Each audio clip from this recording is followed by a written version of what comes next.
Hi there, Jan here. You may have heard it said that we forget most of what we hear. We forget about half of what we see, but we never forget that which we experience. Over the last 10 years, I've had a fair amount of interaction with you, Mark, and I understand what your aspirations are. It makes sense to try to achieve a higher goal. I respect you for it. It's a good thing. Unfortunately, in this situation, among the many others that I certainly agree with you on, in this situation, with regards to land claims issues, there are a number of sticky points. I can understand how heading off with the boys to the bar after a hard day's work, you can start to talk about details of the day and how things went. I respect that completely. I do that all the time. Unfortunately, as my ward counselor and as someone I deem to be trustworthy, I have difficulty with your willingness to partake in a conversation with regards to my privacy about a phone call to the mayor's private cell phone.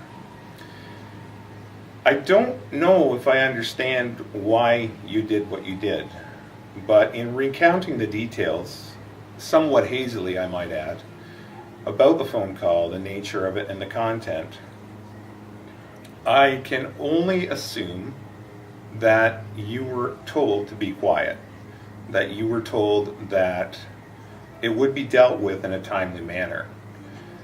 I would have assumed that you would have come to me and you would have said, you know what is going on? Jan, I've known you for a long time and I heard this message and I don't know what to do with it, and the mayor doesn't know what to do with it, and Greg Martin doesn't know what to do with it. So, if you could come down and just clarify a few details about it, what you meant, what you were saying, because I really don't want this to become public knowledge. Well, you didn't do that. You didn't come to me.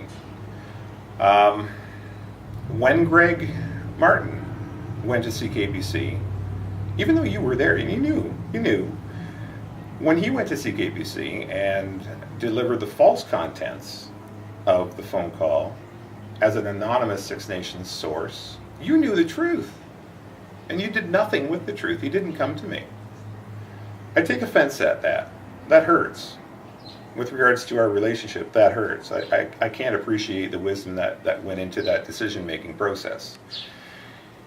You had a number of other occasions to come to me and let me know what was going on. Now, after a year of saying please and having many conversations with Mayor Mike Hancock, I thought it would be timely to say thank you, seeing as I helped set up the meeting and knew about others prior to the meeting. I don't know why you did what you did. I'm willing to forgive you. I'm just hoping that with this venue, YouTube, that the truth will come out and stay out there. Unfortunately, the truth has a way of meandering a lot like our river in other forms of media. So I choose this one, and I'm going to call you to task, Mark. I'm going to ask for an apology from you, not for your actions so much as your inactions. If you're not willing to be straight with me, if you're not willing to come clean and say that you knew what was going on the whole time and you condoned it, but you should not have condoned it, if you're willing to come to me, I'm willing to listen and I'm willing to understand, or try to understand, and try to forgive. I hope this doesn't influence our relationship in the future.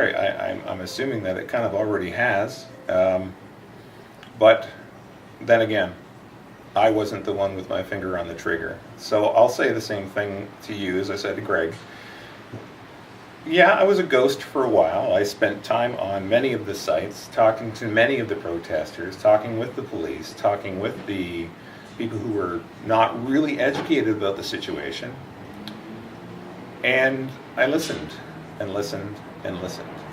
So what I'm hoping for is that we can find a way to make this work together.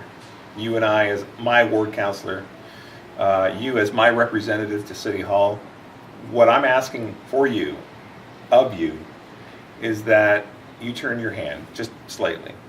And if you get the opportunity before the 19th, or perhaps after the 19th, whenever the case may be, to show kindness, to show respect, and to say, I'm willing to give this another shot. If it comes to your hand to vote again, I'm asking you to vote for a negotiative process, because I don't think this way is working. Sorry, Mark. The truth needs no defense. I have no lawyer here beside me. You can recount the details ad nauseum in the second paragraph, first and second paragraph, page 4 of the Integrity Commission's report. You can ask Warren for a copy of the 3 news clips at CKPC. Lord knows they're readily available for $25 each. If you're having a difficult time understanding the incongruity between knowing something on the 17th, not knowing it enough on the 25th to say anything about it, and suddenly recounting it again a month and a half later, if you're having difficulty with that, I'm sorry, but I'm not able to help you. Sorry, Mark. The truth is the truth.